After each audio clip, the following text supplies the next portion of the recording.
माङ्गल्यं सर्वकल्याणकारकं प्रधानं सर्वधर्माणां शयनं जयतु शासनं शयनं जयतु शासनं शयनं जयतु शासनं मोक्षमार्गस्य नेतारं वेत्तारं कर्मभूभृतां ज्ञातारं विश्वतत्त्वानां वन्दे तत्गुणलब्धये वन्दे तत्गुणलब्धये वन्दे तत्गुणलब्धये मंगलमय मंगलकरण वीतरागविज्ञान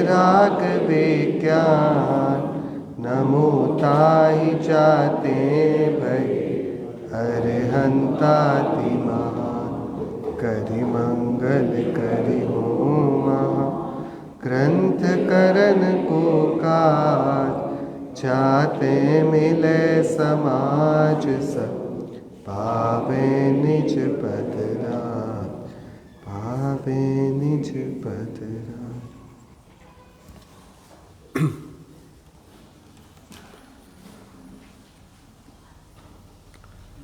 कुछ गुरुदेव श्री फरमा रहे थे, यहाँ तो अकेले मक्खन की बात चलती है, मूल बात और ऐसी बात जो कि स्वरूप की संवित्ति कराए, स्वरूप के आनंद को बाहर निकाल कर उसके आस्वादने का हमें अवसर दे।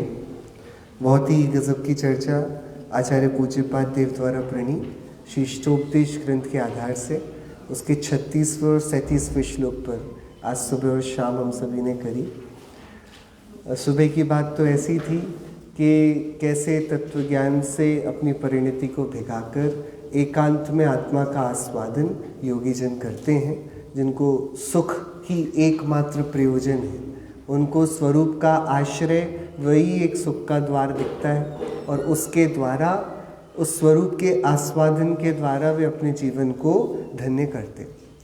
तो शिष्य जो कि धीमन है, जो बुद्धिमान है, शिष्य के ऊपर ही गुरुदेव श्री ने इतना आह्लाद जताया कि देखो प्रश्न कैसे जिज्ञासा कि भगवान जब मैं धर्म करूँगा तो मुझे पता पड़ेगा कि धर्म हुआ, इस संवित्ति स्वरूप का स्वसंवेदन होगा तो पता पड़ेगा कि स्वसंवेदन हुआ कि नहीं, और पता पड़ेगा वो तो ठीक, उसमें वृद्धि भी तो होगी, उसकी अभिवृद्धि का भी पता पड़ेगा कि नहीं। गुरुदेव ने कितना व्यापार का उदाहरण लेकर बताया कि धंधा करेंगे तो नफ़ा होगा कि नहीं, और फिर देखेंगे ना, हर महीने देखेंगे अकाउंट्स क्या है क्या नहीं है, मिलान की कितना बढ़ रहा है। ऐसे ही धर्मी को अपने धर्म का आकलन भी करना होता है। अकेली कर लिया और उसका हमने फल नहीं देखा तो क्या मतलब रहा।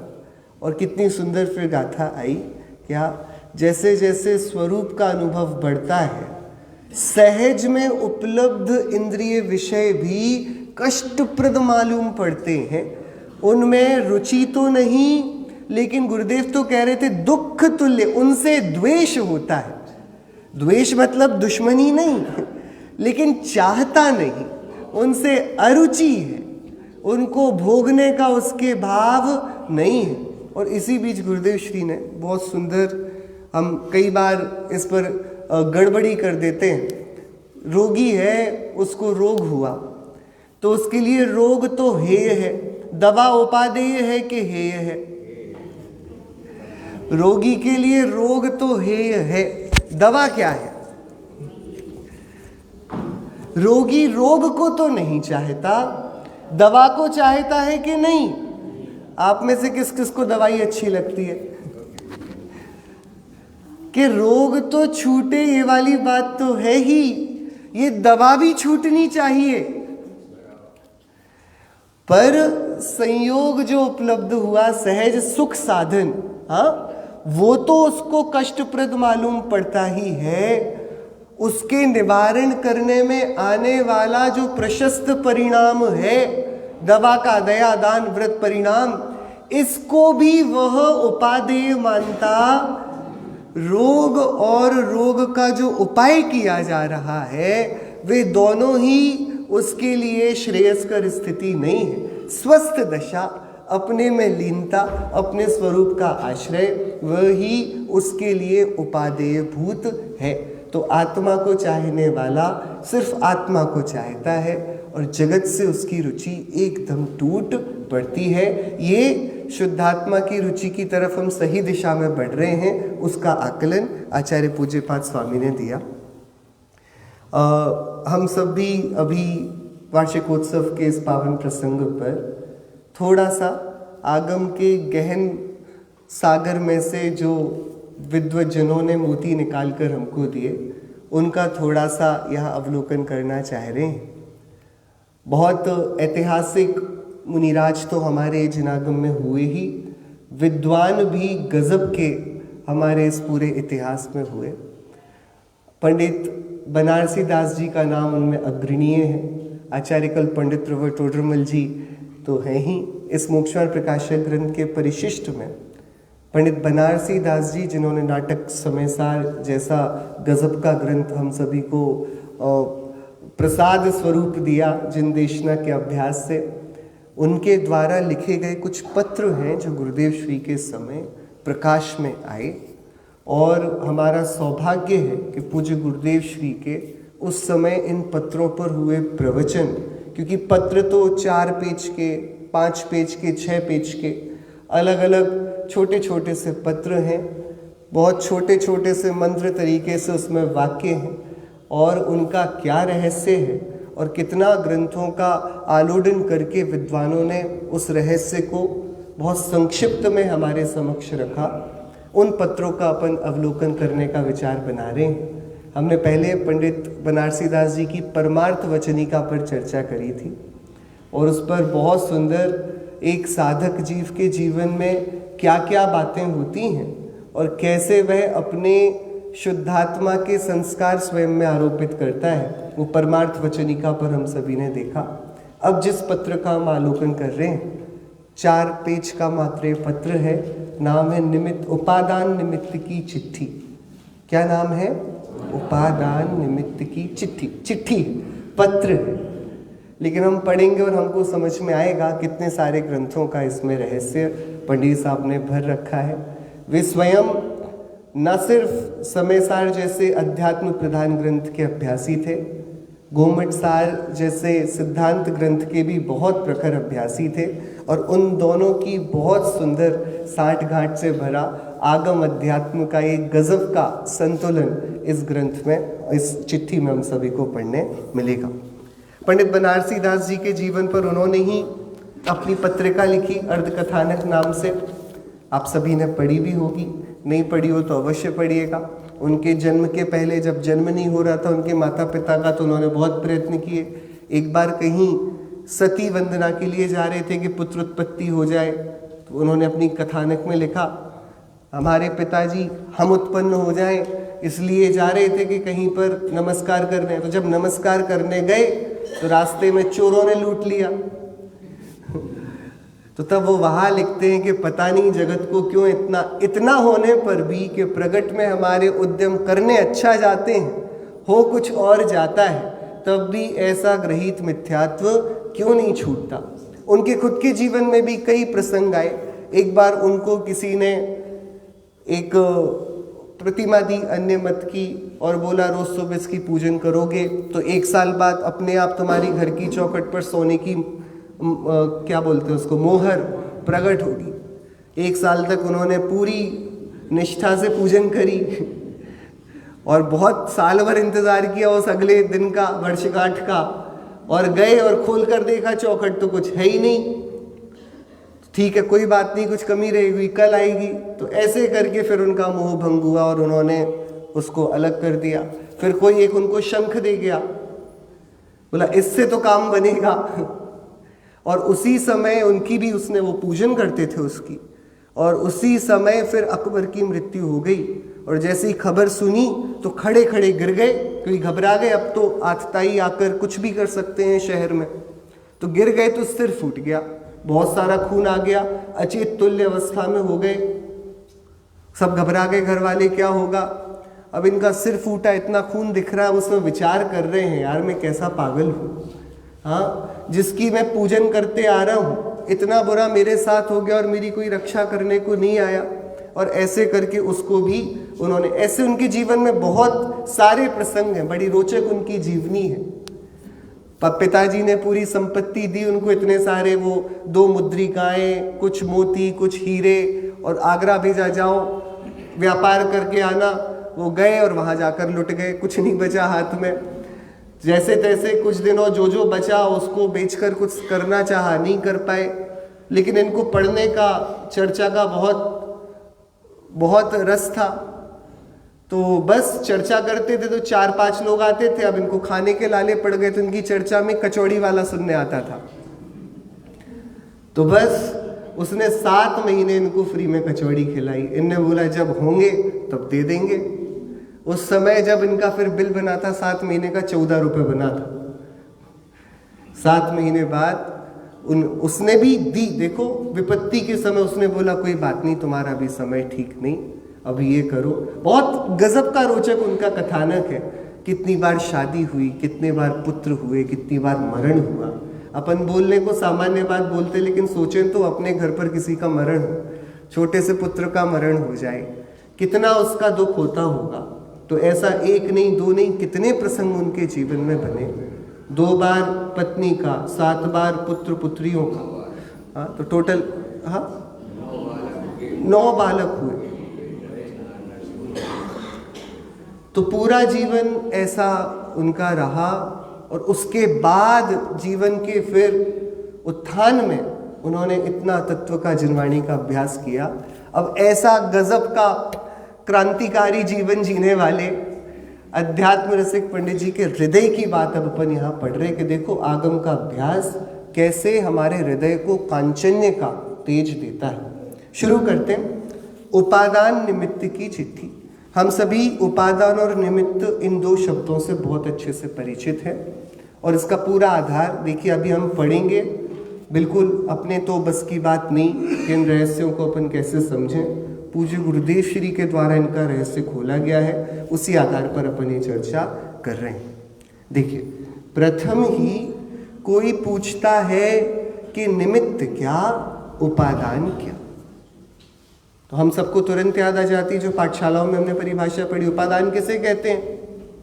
जो स्वयं कार्य रूप परिणमित हो उसे क्या कहते हैं? और निमित्त किसे कहते हैं? जो स्वयं कार्य रूप तो परिणमित ना हो, लेकिन कार्य की उत्पत्ति में अनुकूल होने का आरोप जिस पर आ सके उसे क्या कहते हैं? निमित्त कहते हैं। अब देखो, उनको पता होगा पंडित साहब को कि हमें लंबी परिभाषाएं ज़्यादा याद नहीं रहती हैं, तो एकदम संक्षिप्त में परिभाषा दे रहे हैं। उसका विवरण, निमित्त तो संयोग रूप कारण। निमित्त मतलब क्या? निमित्त यानी संयोग रूप कारण। निमित्त तो संयोग रूप कारण, और उपादान वस्तु की सहज शक्ति। उपादान क्या? वस्तु की सहज शक्ति। निमित्त क्या? संयोग रूप कारण। निमित्त क्या? संयोग समझ गए? संयोग मतलब जो अभी प्राप्त में जब ये कार्य घटित हुआ उसके आसपास कौन है? कौन है उपस्थित? वो संयोग। तो संयोग में कौन है? वो निमित्त। और वस्तु की सहज शक्ति, ये क्या है? उपादान। एकदम सरल हुआ।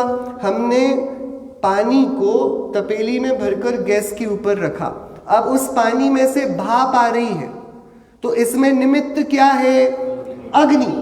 वो संयोग रूप कारण है। क्या अग्नि ने पानी से भाप निकलवाई? कि अग्नि में यदि सामर्थ्य होती तो हम इसी अग्नि के ऊपर लकड़ी को रख देते हैं, क्या वो लकड़ी को भी उड़ा देगी ऐसे पानी जैसे? कि लकड़ी को तो राख बना देगी, पानी की राख नहीं बनाती है। तो ये अग्नि पानी की भाप बनाती है कि नहीं? नहीं, वो तो संयोग रूप कारण है। वो पानी का गर्म होने पर वाष्पित होना, ये उसकी सहज शक्ति। पानी की शक्ति है कि उसकी भाप बनती है, लकड़ी की शक्ति है कि उसकी राख बनती है। लोहा पिघल जाएगा, पत्थर को कुछ नहीं होगा। इन सब की अपनी अपनी शक्ति है कि नहीं? अरे है कि नहीं? आप अपने हाथ से आग को छुओगे तो भाप बनेगी उंगलियों की कि नहीं? तो क्या बनेगा? क्या बनेगा? ज्यादा देर तक रहे तो फिर बात ही खत्म हो जाएगी, नहीं तो थोड़ा सा होगा तो फोड़ा हो जाएगा, कोई घाव बन जाएगा, जलन देगा। तो ये अग्नि ने जलाया कि नहीं? अग्नि ने जलाया कि नहीं? कि अग्नि थोड़ी ना जलाते जानती है, अग्नि जलाती है कि जलती है? आप लोगों के घर में आग क्या करती, जलती के जलाती है? सबके घरों में जलाती नहीं है। आग जलती है कि जलाती है? आग क्या करती है कि अग्नि का काम है उष्णता, वो तो बेचारी स्वयं जल रही है, दूसरे को क्या जलाएगी? वो आग स्वयं जलती है, ये आग की सहज शक्ति। और उसके संयोग में जो वस्तु आए वह संयोग रूप उसका निमित्त। अब उस वस्तु की तरफ से देखो तो वह वस्तु जिसका वाष्पीकरण हो रहा है वो उसकी सहज शक्ति और आग उसका संयोग रूप निमित्त। बात समझ में आई? बराबर, इसमें कोई शंका तो नहीं हमको, ये बराबर होना चाहिए। कितनी सुंदर परिभाषा है। निमित्त मतलब जो संयोग रूप कारण, और उपादान मतलब वस्तु की सहज शक्ति, उसका विवरण। एक द्रव्यार्थिक निमित्त उपादान, एक पर्यायार्थिक निमित्त उपादान। अब दो प्रकार से देख रहे हैं। देखो, निमित्त उपादान तो हमने बालबोध में पढ़ा था, यहां वो वाला नहीं है। अब देखो गजब का निमित्त उपादान यहां पंडित साहब चलाने वाले हैं। हाँ, क्योंकि बात हमें अपने ध्येय तक पहुंचने की है। हम सबको ये भव दो चार जिनागम के शब्द सीख कर ऐसी संतुष्टि में बिता देने के लिए नहीं है। हमें अपने आप से पूछना होगा, हमने जो स्वभाव के आश्रय से मिलने वाला सच्चा सुख है, अतीन्द्रिय आनंद है, वह प्राप्त किया कि नहीं किया? क्योंकि गुरुदेव बोल रहे थे अभी, भव चला जाएगा, क्या होगा इसके बाद? आगे क्या होगा भैया, किसी को खबर है? बोलो क्या होगा अगले भव में? कहाँ जाना है, कुछ पता है आपको? नहीं पता है। कहाँ जा रहे हैं आप लोग अगले भव में?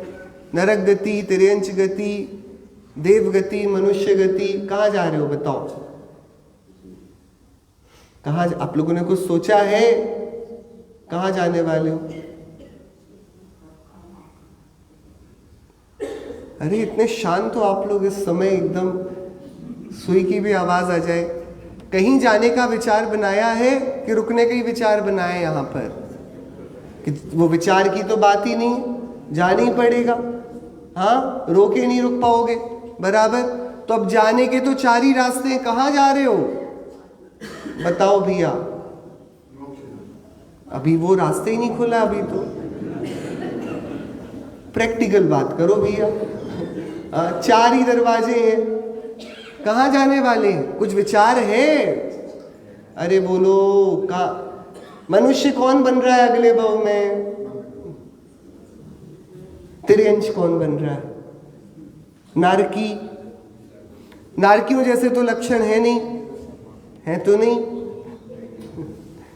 देवत्व, देव कौन बन रहा है? देखो ये निर्णय हमको करना पड़ेगा। हम लक्ष्य नहीं बनाएंगे तो बात कैसे बनेगी? देव बनना कौन चाहता है उसकी बात नहीं कर रहे हैं, देव कौन बनने वाला है उसकी बात कर रहे हैं। कौन कौन बनेगा आप में से देव? अरे जो सम्यक्त्व लेगा वो देव बनेगा भैया। क्या हम जो तत्व निर्णय करेंगे, सम्यक्त्व की उपलब्धि करेंगे, स्वरूप का संवेदन करेंगे, तब मरकर कहाँ जाएंगे? अरे कहाँ जाएंगे? आप लोग को नींद आ रही है क्या बहुत? सम्यक दृष्टि मरकर मनुष्य होगा क्या यदि पूर्व में आयु नहीं बांधी हो तो? तिर्यंच होगा क्या? नारकी होगा क्या? भूत बनेगा? भवनवासी, व्यंतर, ज्योतिषी, तो कहाँ जाएगा? आपने बोला था ना पाठशाला में चिल्लाकर, सम्यक दर्शन। इतने धीरे बोल रहे हो आप, सम्यक दर्शन। अभी भी बहुत धीरे बोल रहे हो, बच्चे इतने धीरे नहीं बोलते। सम्यक दर्शन। हाँ, तो प्राप्त करना है, ये जीवन में लक्ष्य है कि नहीं? 6 द्रव्य 7 तत्व, इन सबका निर्णय करना है कि नहीं? सीख के ही रह जाना है कि बस?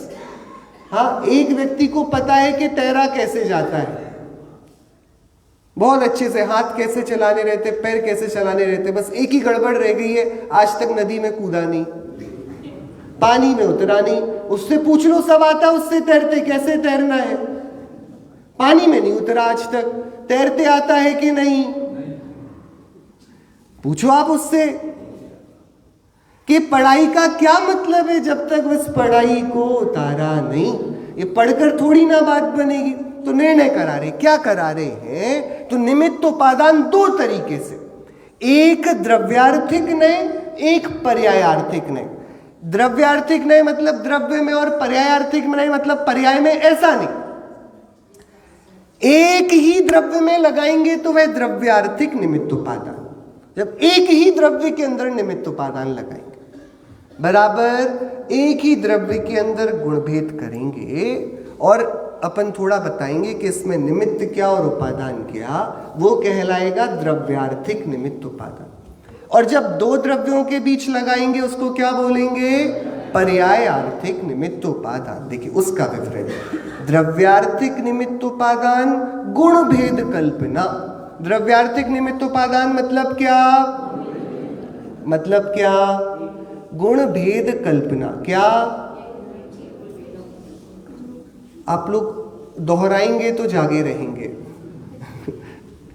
द्रव्यार्थिक निमित्त उपादान मतलब गुण भेद कल्पना। बोलिए गुण भेद कल्पना। मुझे आवाज नहीं आई। गुण भेद कल्पना।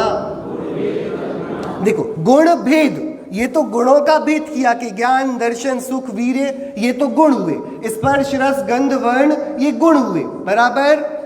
तो गुणों के अलग अलग प्रकार एक वस्तु में किए भेद, लेकिन क्या वस्तु में ऐसे अलग अलग भेद है? नहीं है, इसलिए कल्पना में किए, वस्तु में नहीं किए।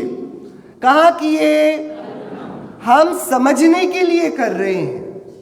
नींबू में खटास है कि गीलापन है, कि ये हमने अपने समझने के लिए खट्टे को अलग कर दिया, उसके रेशे को अलग कर दिया।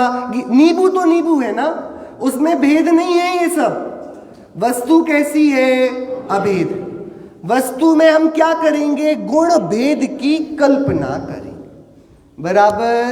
तो जब एक ही द्रव्य में गुण भेद कल्पना की जाएगी, उसे बोलेंगे द्रव्यार्थिक निमित्त उपादान। क्या बोलेंगे उसको? मुझे आवाज नहीं आ रही समझ में। द्रव्यार्थिक निमित्त उपादान किसे बोलेंगे? निमित्त किसे कहते हैं?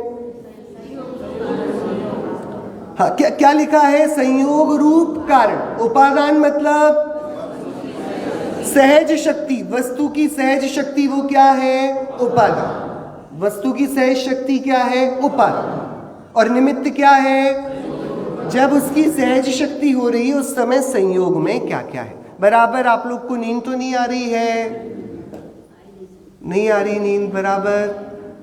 देखो सोना नहीं है हमको, ये जागने की बातें हैं। ये जागने की बातों में ही सो जाएंगे तो फिर बिल्कुल मामला पूरा बिगड़ जाएगा, ठीक है। तो वो निमित्त और उपादान के 2 भेद, 2 प्रकार से उसको समझते हैं। एक मोटा मोटा बच्चों के समझने का कि आग ने पानी को गर्म किया कि नहीं, ये तो पाठशाला में पढ़ लिया। पेट्रोल से गाड़ी चलती है कि नहीं? अरे बोलो, चलती है कि नहीं? कि ये निमित्त उपादान, ये तो बचपन वाले थे, इसमें क्या बताना, बराबर। बैलगाड़ी पेट्रोल से चलती है क्या? तो गाड़ी है कि नहीं? वो बिना पेट्रोल के चलती कि नहीं चलती? चल जाती है ना। और जब गाड़ी का पेट्रोल खत्म हो जाए और आप धक्का लगाओ तब चलती कि नहीं चलती? तब भी बिना पेट्रोल के चलती कि नहीं चलती? तो पेट्रोल से चलती है कि नहीं? अरे चलती है कि नहीं? कि वस्तु चलती है तो पेट्रोल उसमें कारण बन जाता है, बाकी आप धक्का दोगे तो भी चल जाएगी, बराबर।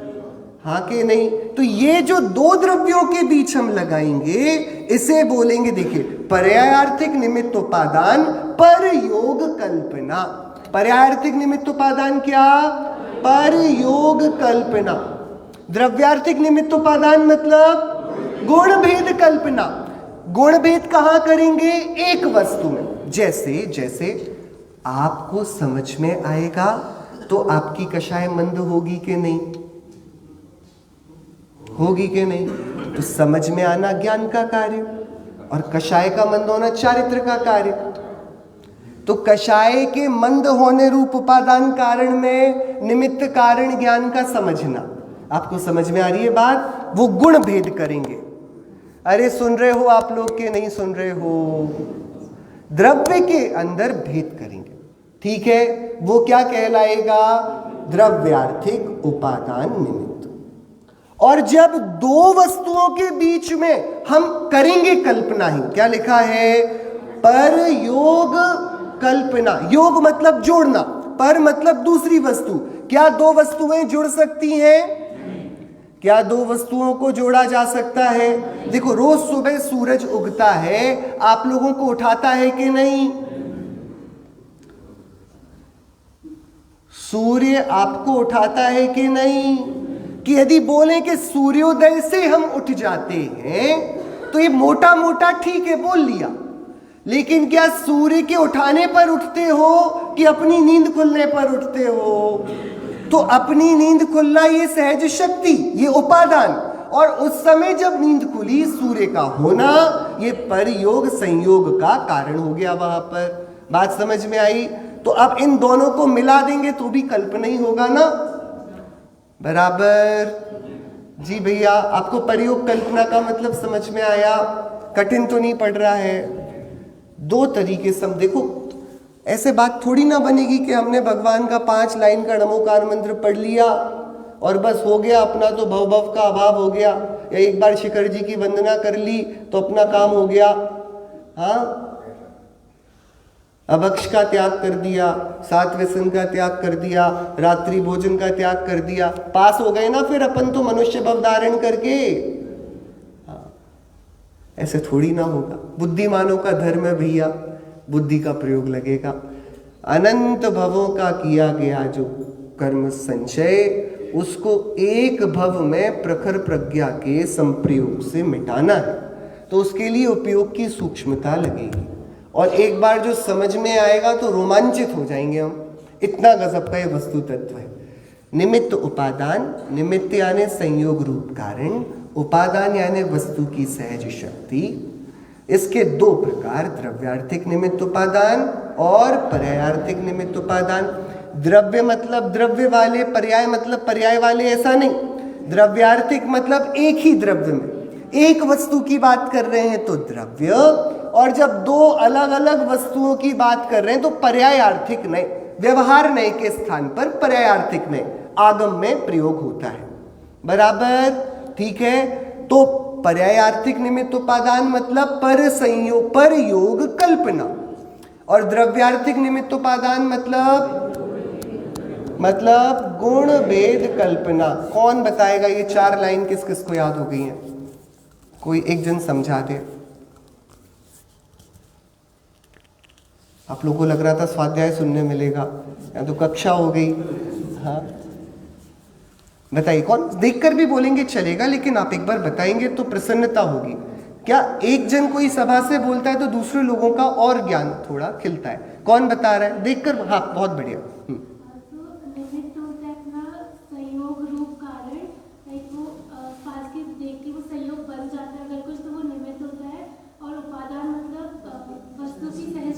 बहुत सुंदर। दो प्रकार के निमित्त उपादान होते हैं, द्रव्यार्थिक निमित्त उपादान और पर्यायार्थिक निमित्त उपादान। एक ही द्रव्य का हम ऑपरेशन कर रहे हैं, क्या बोलेंगे उसको? गुण भेद। लेकिन कल्पना, कल्पना क्यों? क्योंकि द्रव्य में ऐसे भेद आप कर नहीं पाओगे। शक्कर में से मिठास अलग कर दो, सफेदी अलग कर दो, कर नहीं पाओगे। लेकिन बोलोगे हाँ ये शक्कर अच्छी है, इस बार चमक अच्छी रही है, वो बोल सकते हो। तो गुण भेद कल्पना। और दूसरे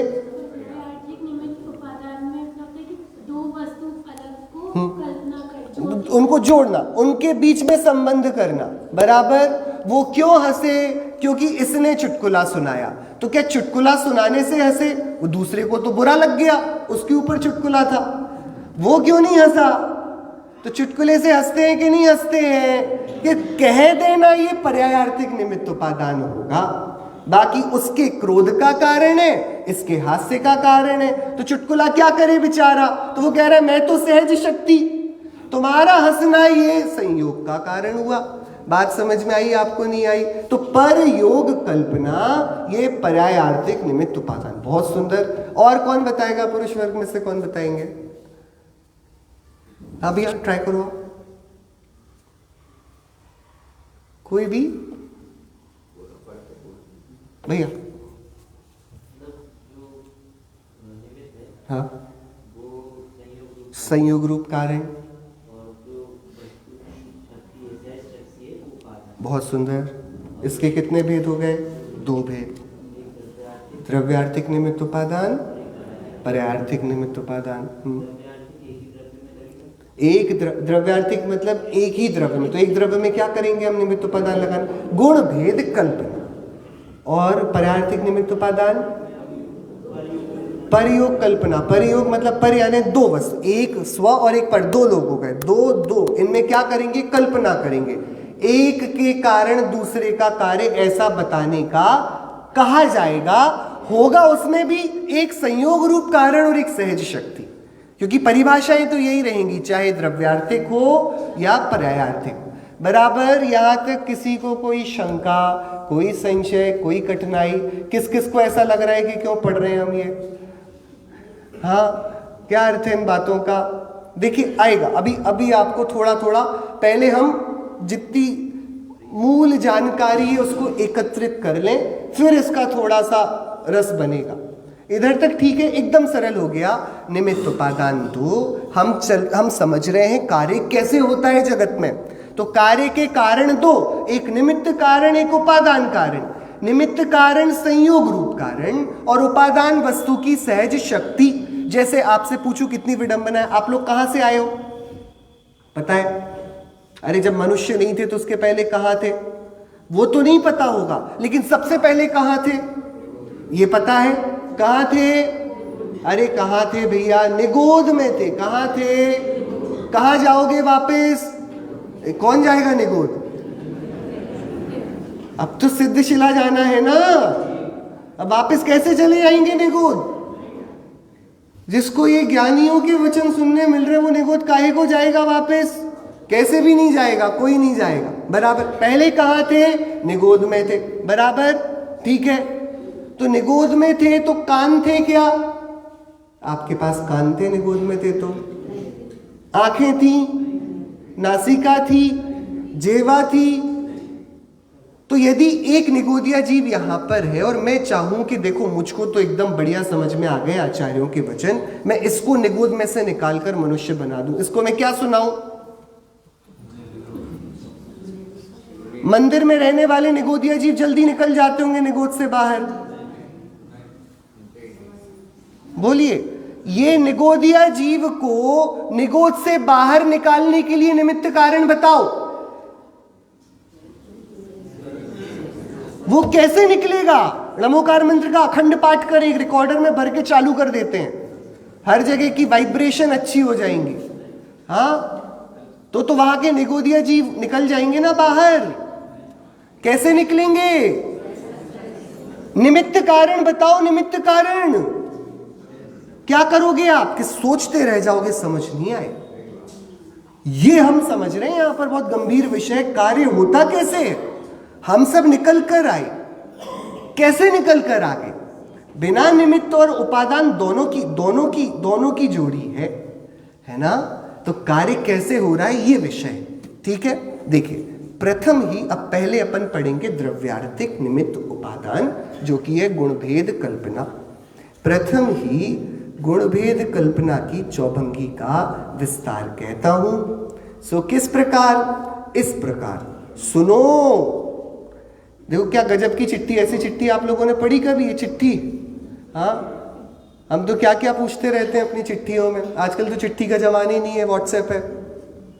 हाँ, ये चिट्ठी क्या? ये चिट्ठियां ही ग्रंथ बन गई। क्या उस समय का समाज होगा, क्या उस समय के साधर्मी होंगे, क्या उस समय का स्वाध्याय ऐसी शैलियां सभाएं चलती होंगी, क्या परस्पर चर्चा होती होगी। 350 साल पुरानी बात है, बस ज्यादा पुरानी नहीं है। हाँ, उस समय पोस्ट ऑफिस भी इतना अच्छा नहीं था, कोई जा रहा हो तो ले जाओ बांध कर एक चिट्ठी साथ में, कब पहुंचेगी आज भेजी और पहुंचेगी कि नहीं, फिर उसका उत्तर आएगा कब आएगा क्या पता।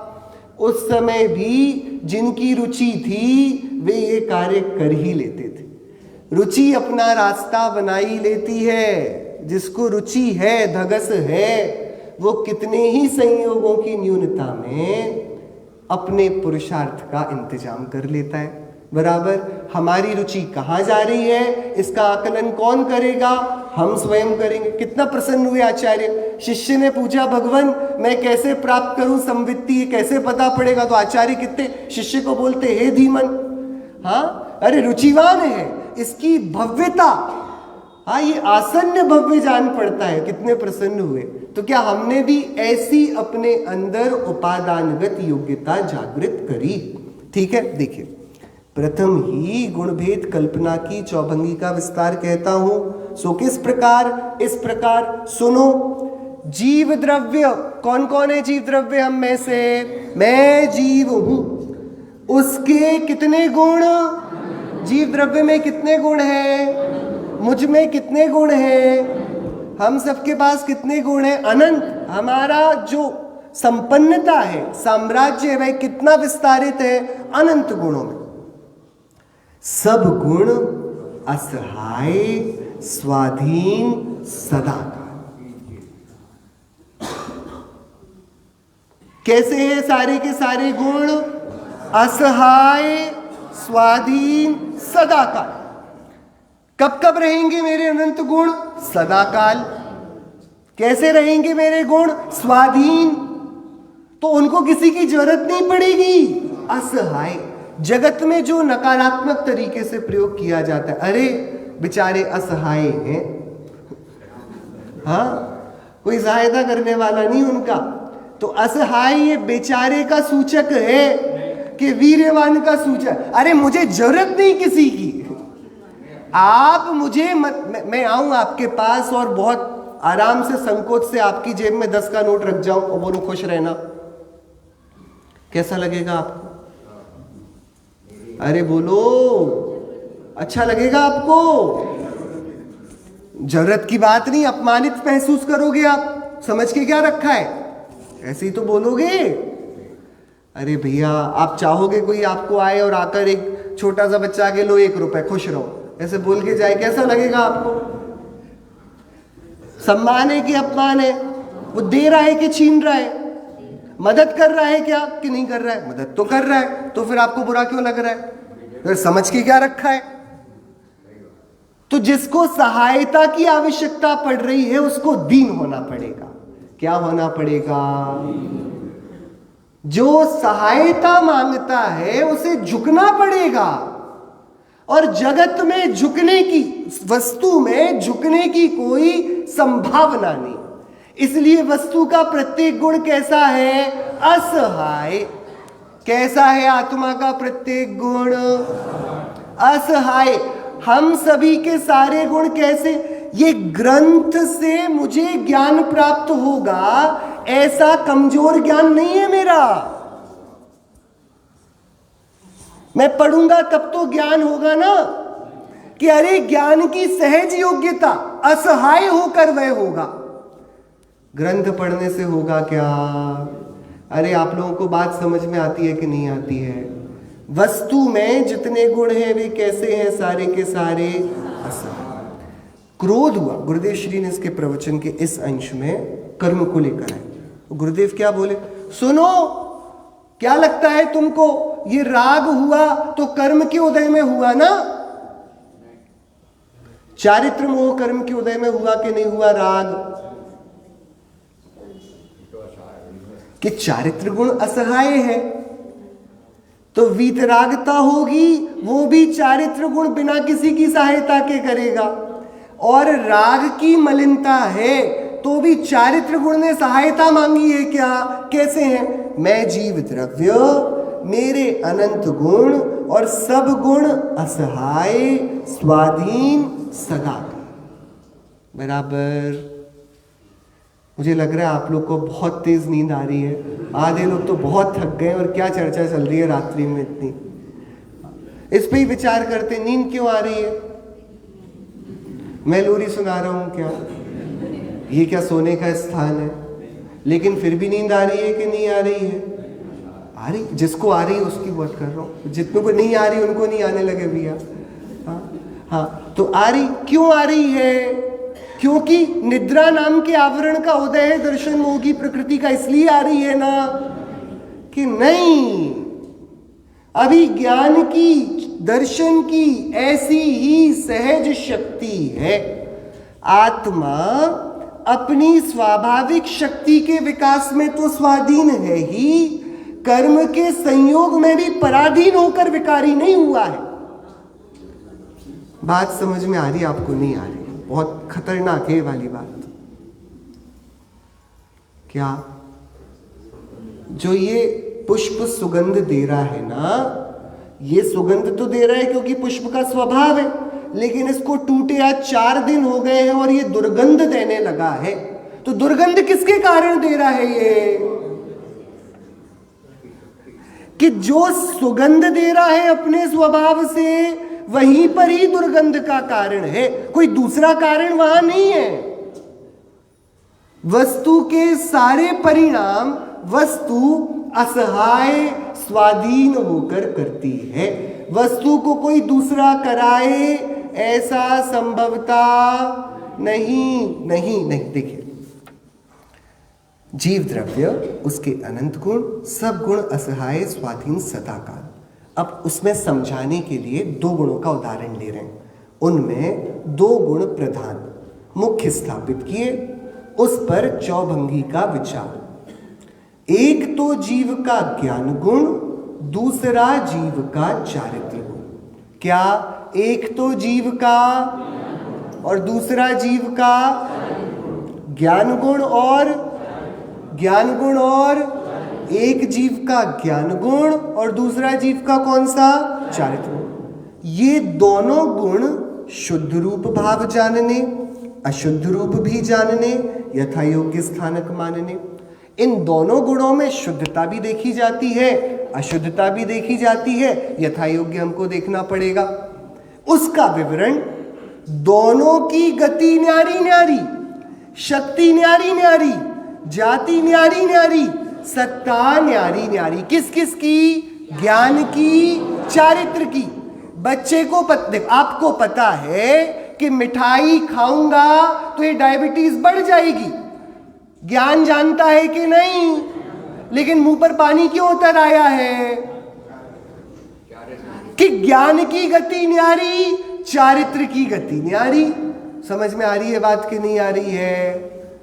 अरे सुन रहे हो आप लोग के नहीं? क्या बोल रहे हैं? 2 गुण जीव के, कौन कौन? ज्ञान और चारित्र। कौन कौन से गुण लिए? ज्ञान और चारित्र। किसको छोड़ दिया? दर्शन को छोड़ दिया। दर्शन ज्ञान चारित्र मोक्ष मार्ग बन जाते हैं, बराबर। लेकिन ज्ञान ही प्रत्याख्यान है, ज्ञान ही को तो चारित्र कह देते हैं। लेकिन अभी यहां 2 अलग अलग ले रहे हैं, एक ज्ञान और एक चारित्र, ठीक है? और क्या बोल रहे हैं आचार्य देव? दोनों की गति, ज्ञान भी गलत चल जाता है, चारित्र भी गलत चलता है। ज्ञान भी कभी कभी सही चलता है, चारित्र भी कभी कभी सही चलता है। दोनों में शुद्धता होती है कि नहीं होती है? होती है कि नहीं? जो लोग हाया ना नहीं बोल रहे हैं उनका क्या मंतव्य है? होती है कि नहीं? आप लोग बोलने से क्यों परहेज करते हो? देखो, हमें लगता है कि किसी दूसरे की जिम्मेदारी है कि हमें कर्म बंधन से बचाए, हमें संसार से निकाले, हमें पढ़ाए, हमें समझाए, हमें धर्म पर लगाए। लेकिन हम एकत्व भावना में बार बार पढ़ते हैं कि इस जीव का साथी कोई है नहीं। अपने उज्जवल भविष्य की जिम्मेदारी ये हमारी है। हमें ही यत्न पूर्वक अपने को तत्व विचार में जागृत करना पड़ेगा। आप लोग सुन रहे हो तो बोलिए भी, सब बोलेंगे, ठीक है? इससे हमारी जिह्वा पवित्र होती है। जिनवाणी की अभी आएगा, इसमें आगे इसी में आएगा। हाँ, क्या ये तो सद्भाग्य है हमारा जो ऐसे वचनों का अभ्यास करने का हमको अवसर मिल रहा है। इस समय कितने घरों में अभी चूल्हा जल रहा है, गैस चालू है, कितने लोग डाइनिंग टेबल पर बैठे हैं, कितने लोग बाहर थिएटर में मूवी देख रहे हैं, कितने बाहर बाजार में चाट पकौड़ी खा रहे हैं, कितने लोग विकथाएं कर रहे हैं, कितने लोग होटल में हैं, कोई शराब पी रहा है, कोई मांस भक्षण कर रहा है, कितने लोग टीवी देख रहे हैं, कितने लोग सो गए हैं, कोई अस्पताल में पड़ा है। उस समय हम क्या कर रहे हैं? हम तीन लोक के नाथ की विशुद्ध प्रशम रस को देने वाली वाणी का अभ्यास कर रहे हैं। हमारे सौभाग्य में कुछ तो बात है कि नहीं है? इतने सारे अवसरों के बीच हमें क्या करने मिल रहा है कि वीतरागी परमात्मा की वाणी का सुनने मिल रहा है। तो जब इतना बड़ा सौभाग्य मिला तो जिम्मेदारी भी तो बनेगी कि नहीं बनेगी कुछ? अरे बनेगी कि नहीं? बोलिए, अब आप लोग बोलिए। आप लोग बोलेंगे आपको एकदम मजा आएगा, और नहीं बोलेंगे तो सोना आएगा। उसका विवरण किस किस का? चारित्र और ज्ञान दोनों की गति, शक्ति, जाति, सत्ता दोनों की। एक ही द्रव्य में मेरा ही ज्ञान, मेरा ही चारित्र, लेकिन दोनों की गति न्यारी न्यारी। जब ज्ञान सही बात बोलता है, चारित्र बोलता है आज नहीं, कल से करेंगे। हाँ, जब ज्ञान सही रास्ते चलना चाहता है, चारित्र को तभी प्रमाद छू जाता है। बराबर। तो दोनों की शक्ति, गति, सत्ता, जाति, ये सब कैसी कैसी? आपको दिखता है ना, इतनी बड़ी बड़ी बातें करते करते तो कुछ है नहीं। यही तो झगड़ा है अपने साथ। हाँ, बोल देंगे भरत जी घर में ही वैरागी, अरे तो फिर बाहुबली से क्यों लड़े? और राम जी क्षायिक सम्यक दृष्टि क्यों लेके घूम रहे हैं और सीधा सीधा बोल रहे हैं? ये क्या कि ज्ञान की गति, दर्शन की गति, चारित्र की गति। आपको समझ में आ रही है बात क्या चल रही है? मजेदार विषय है, लेकिन पहले भूमिका में हमें शब्दों से परिचय होना चाहिए। बराबर। तो ज्ञान और दर्शन और चारित्र है तीनों मेरे ही गुण, मेरी ही सत्ता में, मैं ही उनका स्वामी, अभेद मैं ही हूं। ज्ञान दर्शन चारित्र भेद मेरे नहीं है, लेकिन जो ज्ञान और चारित्र की भेद कल्पना अंदर करी, इसमें चारित्र ज्ञान की क्यों सुने? वो असहाय गुण स्वयं है ना, वो स्वाधीन स्वयं है ना, वो क्यों पराधीन बने? एक द्रव्य के अंदर उसके गुण एक दूसरे की अधीनता नहीं स्वीकार रहे। क्यों? क्या गलत किया बाहुबली ने जो चक्र को नहीं घुसने दिया पोदनपुर में? कुछ गलत किया क्या? एक आदिनाथ के हम सब भाई हैं, पुत्र हैं, हम क्यों झुके? हाँ, आप प्रेम से बोलो भैया के नाते तो ठीक है, आप तो भैया आप सेना लेकर आ गए। तो जिनको नहीं लड़ाई में पड़ना था उनने जाके दीक्षा ले ली। भाई तो कोई नहीं झुकाना सामने कि पराधीनता किसको स्वीकार है जब समान है। तो एक आत्मा चक्रवर्ती के ये इतने सारे अनंत गुण पुत्र हैं, सब बराबर, तो ज्ञान चारित्र की क्यों सुनेगा? दर्शन ज्ञान की क्यों सुनेगा? तो सारे कैसे हुए? असहाय। कैसे हुए? स्वाधीन। कब? सदा का, हमेशा हमेशा। हम ज्ञान को सही कर लें तो चारित्र सही होगा कि नहीं? कि भैया बहुत जल्दी होगा इस पर कुछ कहना। अभी तो ये पता है कि ज्ञान स्वाधीन असहाय सदा काल, चारित्र स्वाधीन असहाय सदा काल। ज्ञान की गति न्यारी, चारित्र की गति न्यारी। ज्ञान की जाति न्यारी, चारित्र की जाति न्यारी। ज्ञान की सत्ता न्यारी, चारित्र की सत्ता न्यारी। सब अलग अलग है। बराबर। देखिए, हाँ अभी बता रहे उसका विवरण। उसका विवरण क्या? देखो, गति क्या, शक्ति क्या, जाति क्या और सत्ता क्या, इसका विवरण। ज्ञान गुण की तो ज्ञान अज्ञान रूप गति। ज्ञान या तो ज्ञान रूप होगा या अज्ञान रूप होगा, जड़ रूप कभी नहीं होगा। ज्ञान क्या क्या हो, गति मतलब वो क्या क्या हो सकता है। तो ज्ञान अज्ञान रूप हो सकता है, ज्ञान रूप हो सकता है। अज्ञान रूप सदा रहे ऐसी बात जरूरी नहीं, लेकिन ज्ञान तो कभी नहीं छोड़ेगा। जड़ कभी बनेगा, ज्ञान अज्ञान रूप हो सकता है, लेकिन घबराने की बात नहीं है। घबराने की बात कब होगी? जब जड़ हो जाए। हम अज्ञानी हैं, ये भी बहुत खुशनसीबी है भैया। क्या? अरे बोलो। मतलब ज्ञान काम तो कर रहा है ना। क्या भैया? आपका फोन हैंग हो रहा है, लेकिन वो भी खुशनसीबी है भैया, डेड तो नहीं हुआ है ना। जैसा भी चल रहा है चल तो रहा है ना। रिबूट कर लेंगे, थोड़ा देख लेंगे। हाँ, तो ज्ञान अज्ञान रूप भी चल रहा है, मतलब चल तो रहा है ना। अरे हाँ कि नहीं? हाँ। कौन सा व्यक्ति अच्छा है, जिसकी सांस नहीं चल रही कि जिसकी सांस चल रही पर वेंटिलेटर पर है? कौन सा अच्छा है? तो वेंटिलेटर वाला अच्छा। ये नहीं कह रहे कि हमें वेंटिलेटर पे जाना है, लेकिन जिसकी सांस नहीं उससे तो वो अच्छा है ना। अरे है कि नहीं? तो जीव के ज्ञान की दो प्रकार की गति। कौन सी गति? एक ज्ञान रूप, एक अज्ञान रूप। दोनों में से खराब कौन सी? के देखो, उसमें शक्ति है तो ज्ञान रूप भी हो सकता है, ज्ञान रूप भी हो सकता है, जड़ रूप नहीं होगा। बराबर? ठीक है। आगे शक्ति क्या? ज्ञान की स्वपर प्रकाशक। स्वपर प्रकाशक शक्ति हमारी क्या शक्ति है? हमारी ज्ञान प्रति समय दो का प्रकाशन कर रहा है। एक स्व का, अकारण बिना मेहनत के सहजता से, जैसे दर्पण को आपका चेहरा दिखाने के लिए ताकत नहीं लगती है, खड़े हो जाओ दिखा देगा।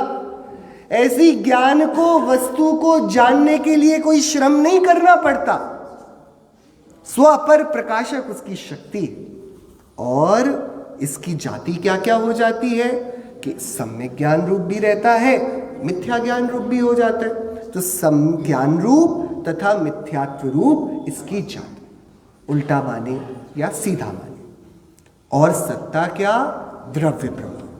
जहां जहां आत्मा के प्रदेश, वहां वहां ज्ञान के प्रदेश। तो इसकी सत्ता कहां?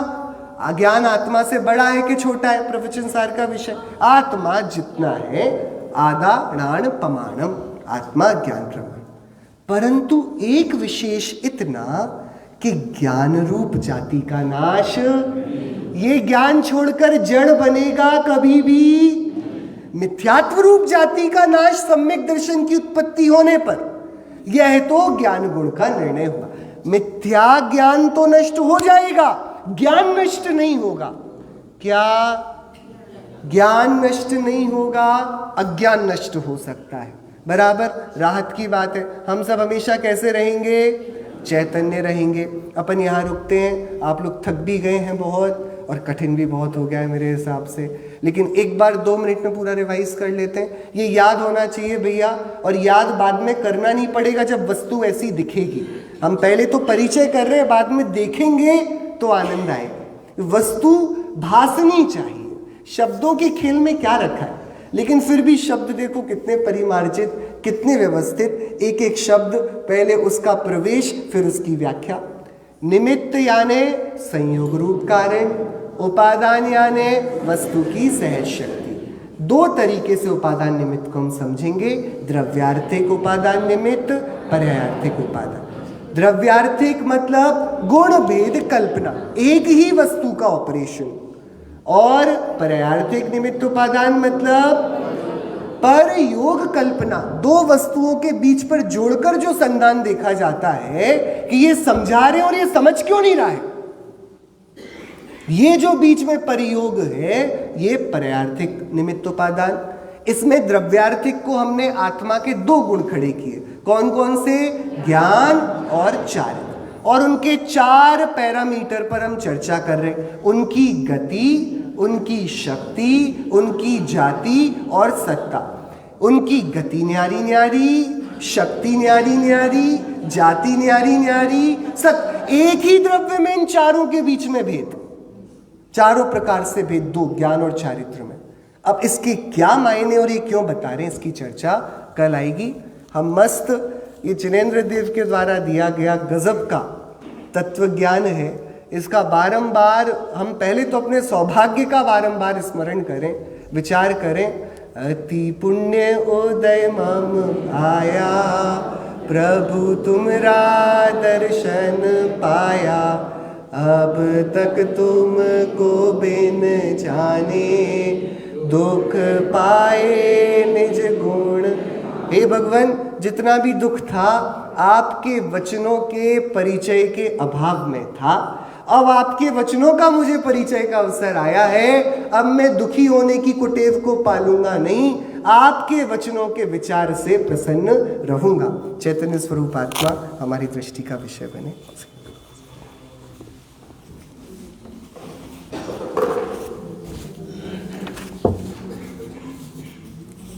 बहुत ही